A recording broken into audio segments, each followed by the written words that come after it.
Friends, I have seen people invest hundreds and even thousands of dollars in beautiful raised beds, expensive soil, and seedlings from the best nurseries. And then they watch with disappointment as their fruit trees bear little or no fruit for years or die. They try to build the perfect plot by buying the best seedlings, but end up with zero yield. You will learn how our ancestors earned millions of dollars from plants, thanks to the right approach to gardening. Most of these plants are not so popular, but you have no idea about their beneficial properties, which the elites of that time so carefully hid from you. Now imagine for a second that in our time, even the most prolific fruit trees no longer even need a backyard. Some of them grow peacefully in places where only a chair and a couple of pots will fit.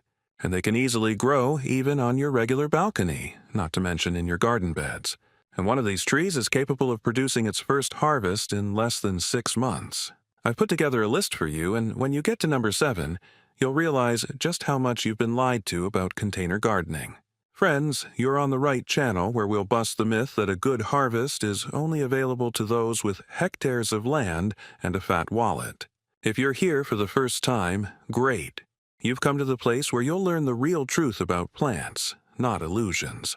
Today, we are talking only about practical gardening that actually works in normal conditions, and not in the ideal nursery catalogs.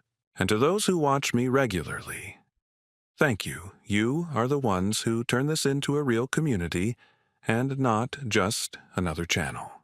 Now to the point, most people are convinced that fruit requires years of waiting, ideal soil, and plenty of sun, but container trees play by a different set of rules. They are compact, their roots work more efficiently, and selective breeding has made them capable of producing impressive yields even in limited space. Today, we'll look at 10 fruit trees that don't just survive in pots, but also produce consistently, producing a truly delicious harvest that can be transported, brought indoors during cold weather, and grown even in places where others can't grow. We start from number 10 and move towards the absolute champion. So, our list of leaders opens with something quite unusual. Kumquat. I know what you're thinking. Isn't it just a tiny orange? Not quite. Kumquats are a unique citrus experience. You eat them whole, peel and all, and the combination of sweet skin and tart flesh is truly addictive. This is why kumquats are ideal for pots. They are naturally compact, typically remaining under 4 feet tall in containers. They're also incredibly cold-hardy for a citrus fruit, tolerating temperatures down to 20 degrees Fahrenheit. This means more people can grow them than almost any other citrus variety. The Nagami variety is your best choice for containers. It's productive, decorative, and produces gorgeous white flowers, requiring minimal pruning. Plant it in a 15-gallon pot with well-drained citrus soil. Provide full sun and water when the top 2 inches of soil feel dry. Here's an insider tip. Kumquats fruit on new growth, so light pruning after harvest actually encourages more fruiting. And since they're self-pollinating, you don't need multiple trees. 1 tree, 1 balcony, fresh citrus all winter long. Number 9, Calamandan. Staying with citrus, let's talk about the calamandan. This Philippine staple is essentially the definition of adaptability. Calamandan trees are virtually impossible to kill, making them ideal for beginners or anyone who's accidentally killed a houseplant or two. The fruits resemble tiny tangerines, are very tart, and are excellent for cooking, drinks, and marmalade. But here's what makes the calamandan special for small spaces. This is one of the most ornamental fruit trees you can grow. The tree bears fruit and flowers simultaneously, so you'll have fragrant white flowers next to bright orange fruits on the same branch. This is amazing. Calamandans are also extremely forgiving. They tolerate partial shade better than most citrus trees. They recover from underwatering and are naturally pest-resistant. For container growing, choose a 12 to 15-gallon pot. Use a high-quality potting mix and fertilize monthly during the growing season with a balanced citrus fertilizer. One trick I love. Calamandan juice is incredibly concentrated. Just a few fruits can replace a whole lemon in recipes. So even though the fruits are small, a single tree provides serious culinary value. Plus, the tree itself stays about 3 to 4 feet tall in a container, making it ideal for patios or even brightly lit spaces. Number 8. The dwarf peach. Let's change course and talk about stone fruits. Peaches typically require a lot of space, but dwarf varieties have changed all that. Trees like Bonanza and Eldorado produce full-sized, juicy peaches on trees no taller than 5 to 6 feet. Now, peaches require a little more attention than citrus, but the rewards are incredible. We're talking about biting into a sunny, warm, homegrown peach that's so fragrant. Supermarket versions never compare. For containers, you'll need at least a 20-gallon pot. Peaches need full sun, at least 6 to 8 hours. They also require a winter chilling period, meaning they need a certain amount of cold weather to produce fruit properly. Bonanza requires about 200 to 300 hours of chilling, which is suitable for most moderate climates. Here's a pro tip. Peaches are heavy users of nutrients. Start with a rich, loamy soil mix and add compost every spring. Fertilize with fruit tree formula every 4 to 6 weeks during the growing season. And don't skip pruning, as peaches produce fruit on 1-year-old wood. So an annual pruning in late winter keeps your tree productive and manageable. Most dwarf peaches are also self-fertile, meaning you only need one tree. And since you're growing in a container, you can move the tree to a protected location if late spring frosts threaten your blooms. Number 7. Dwarf banana. Okay, here's where things get interesting. Potted bananas. And yes, they absolutely work. Dwarf banana varieties, like Dwarf Cavendish or Super Dwarf Cavendish, grow 4 to 6 feet tall and produce real edible bananas. I'm not talking about ornamental varieties. These are real, supermarket-quality bananas you can harvest on your patio. Bananas grow fast, absurdly fast in warm climates or when protected indoors. You can see fruit in as little as 9 to 12 months. And most importantly, banana plants are technically giant herbs, not trees, meaning their root systems are perfectly suited to pots.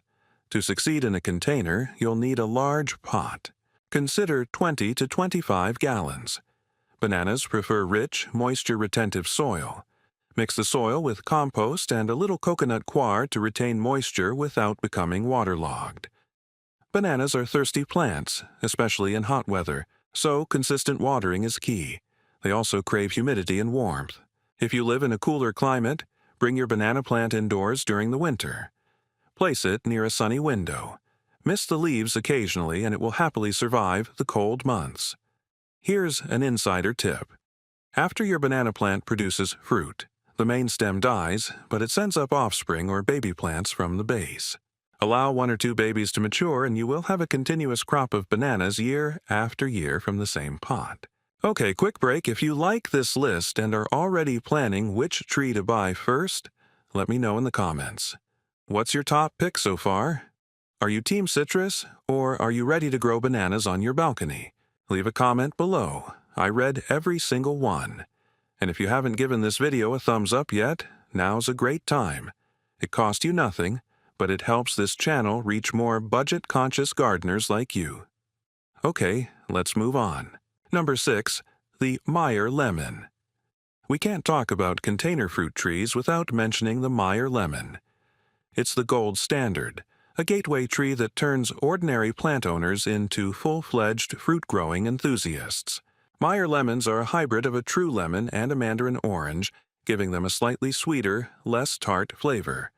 The fruit is incredible for cooking, baking, and drinking, and the tree itself is absolutely magnificent. With glossy green leaves, fragrant white flowers, and bright yellow fruit that hang on the tree for months, Meyer lemons are also surprisingly productive in containers. A healthy tree in a 15 to 20-gallon pot can easily produce 30 to 50 lemons per year. That's a serious return on investment. They grow best in full sun, but they tolerate partial shade better than most citrus trees. Water deeply but infrequently, allowing the top few inches of soil to dry out between waterings. Feed your Meyer lemon with a citrus fertilizer every month during the growing season. Here's what most people don't know. Meyer lemons are more sensitive to cold than regular lemons. If temperatures drop below 30 degrees Fahrenheit, bring the tree indoors or into the garage. The good news is that they adapt well to indoor life as long as they receive bright light, either from a south-facing window or from a grow light.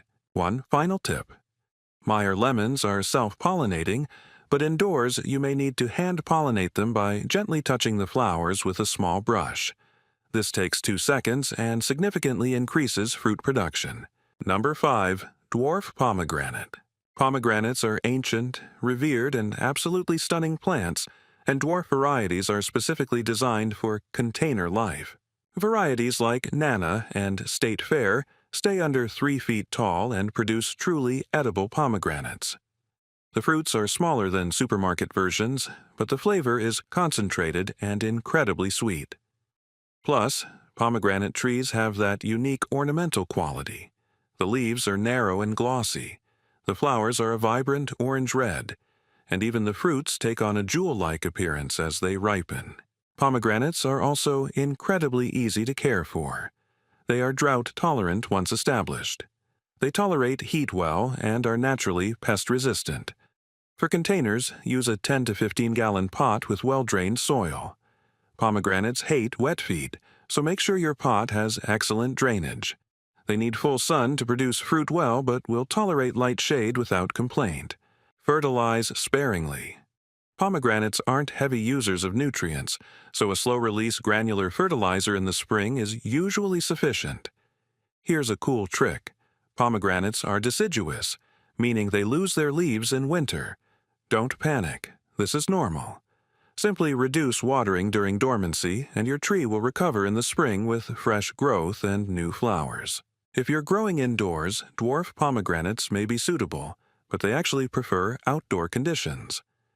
Consider keeping them outside during the growing season and moving them to a cool garage or basement during the winter dormancy period. Number 4. A dwarf apple. Potted apples? Absolutely. And not just any apples. We're talking full-sized, crisp, flavorful apples from trees up to 6 feet tall. Columnar apple varieties like North Paul or Scarlet Sentinel are game changers. These trees grow vertically with minimal branching, making them incredibly space-efficient. You can plant several columnar apple trees in a small area, and they look spectacular lined up along a deck railing or balcony. Apple trees have one unique requirement. Most varieties require a pollinator. This means you'll need either 2 different apple varieties, or you can plant a crabapple nearby for cross-pollination. However, some varieties, such as Golden Sentinel, are self-fertile. So do your research before purchasing. For containers, choose pots that hold 20 to 25 gallons. Apple trees have a more extensive root system than citrus trees, so size matters. Use a rich, loamy soil mix and enrich it with compost annually. Apple trees are also heavy users of nutrients, so fertilize with a balanced fruit tree formula every 4 to 6 weeks during the growing season. Here's an insider secret. Apple trees need hours of winter chilling just like peaches. Most varieties require between 200 and 800 hours below 45 degrees Fahrenheit. If you live in a warm climate, look for varieties with low chilling requirements, such as Anna or Dorset Golden. Pruning is also critical for apple trees. They bear fruit on spurs, which are short, blunt branches that bear fruit for several years. Light annual pruning keeps your tree healthy and productive without removing these valuable fruiting structures. Number 3. Figs. Figs are legendary in container gardening circles, and for good reason. They're incredibly productive, incredibly adaptable, and produce fruit that's almost impossible to find fresh in stores. Varieties like Petit Negra, Little Ruby, and Chicago Hardy are especially suited to pots and small spaces. These trees remain compact, rarely exceeding 5 to 6 feet, and produce 2 crops per year in warm climates. The first crop, called the Breba crop, forms on old wood in early summer. The second main crop forms on new growth in late summer and fall. Figs are also surprisingly forgiving. They tolerate pruning well, tolerate irregular watering better than most fruit trees, and are relatively pest-free. For containers, use a 15 to 20 gallon pot with well-drained soil. Figs prefer slightly alkaline conditions, so adding a small amount of lime to the soil mixture can help. They thrive in full sun but can tolerate partial shade. Water regularly during the growing season but reduce watering in winter. Here's a pro tip. Figs grown in containers actually produce fruit more reliably than trees planted in the ground, because restricting the root system stimulates fruiting. Figs are now deciduous, so they shed their leaves in winter. In cold climates, move potted figs to an unheated garage or basement. They can tolerate a cold dormancy period, but the roots are vulnerable to severe frosts in pots. The final trick: figs don't need pollination. They're parthenocarpic, meaning they produce fruit without fertilization. One tree, zero hassle, maximum yield. Number 2, dwarf avocado, avocado in pots. Yes, and it's easier than you think. Varieties like Wars, also known as Little Co., are naturally compact and incredibly productive in containers. Wars avocados remain about 8 to 10 feet tall with pruning and produce creamy, buttery avocados that rival any you'll find in stores. Avocados require warmth and sun, ideally 6 to 8 hours of direct light daily. They also prefer well-drained soil. Mix standard potting mix with perlite and sand to create a fast-draining environment. Overwatering is the #1 killer of container avocados. Therefore, water only when the top few inches of soil are dry. For containers, you'll need a large pot, at least 25 gallons. Avocados have vigorous root systems and appreciate space. They are also moderate users of nutrients, so fertilize monthly with a balanced formula during the growing season. Here's what's crucial. Most avocados require a pollinator. They have a strange flowering behavior called protogeny, in which the flowers open as female one day and male the next. Wars, however, is self-fertile, meaning you only need one tree. Avocados are also sensitive to salt accumulation, especially in containers. Rinse the soil with fresh water every few months to prevent salt buildup, which can damage roots and reduce fruit production. And if you live in a cold climate, bring your avocado tree indoors during the winter. It won't produce fruit indoors, but it will survive until you can bring it outside again in the spring. Number 1, dwarf blueberries. And this one might really surprise you, because technically blueberries are shrubs, not trees. They deserve the top spot because they are by far the easiest, most rewarding, most beginner-friendly fruiting plants you can grow in a container. Varieties like Top Hat, Jelly Bean, and Peach Sorbet stay under 2 to 3 feet tall and produce incredible quantities of berries. We're talking pounds of fruit from a single plant. And potted blueberries have this bonus. They're decorative year-round. In spring, clusters of white or pink bell-shaped flowers appear. In summer, you get large, juicy berries. In autumn, they boast fiery red and orange foliage. Even in winter, the red stems provide visual interest. Blueberries require acidic soil, ideally with a pH between 4.5 and 5.5. Use an acidic potting soil designed for acid-loving plants. Or mix peat moss with your regular potting mix. This is non-negotiable. Blueberries will not thrive in neutral or alkaline soil. A 10 to 15 gallon pot is ideal for containers. Blueberries have shallow fibrous roots, so they don't need excessive depth. However, they do require consistent moisture. Water regularly, especially during fruiting, but ensure the pot has good drainage. Blueberries are also self-fertile, but planting 2 different varieties significantly increases the yield through cross-pollination. They're also frost-hardy, meaning they thrive in a wide range of climates. Here's the catch. Blueberries are perennials. A single plant, with proper care, can produce fruit for 20 years or more. That's decades of fresh berries from a single, small space. Feed your blueberries with a fertilizer for acid-loving plants in early spring and midsummer. Prune lightly in late winter to remove dead or weak wood. And protect your berries from birds with netting, otherwise you won't get a single one. So, there you have it. 10 fruit trees. Well, 9 trees and 1 incredible shrub that prove you don't need acres of land to grow abundant, delicious fruit. Whether you have a tiny balcony, a small patio, or just a sunny spot by your front door, each of these plants can thrive in a container.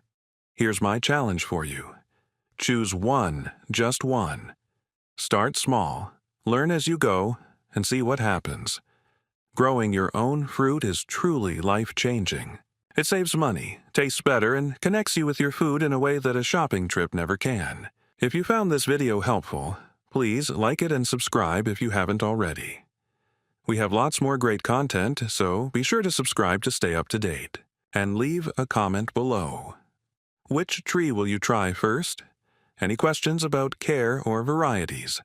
I want to hear from you all, and I'm responding to as many comments as possible. Thanks so much for reading. Until next time, keep growing, keep learning, and remember that incredible gardens don't require big budgets. Just a little creativity and a lot of heart. See you in the next video.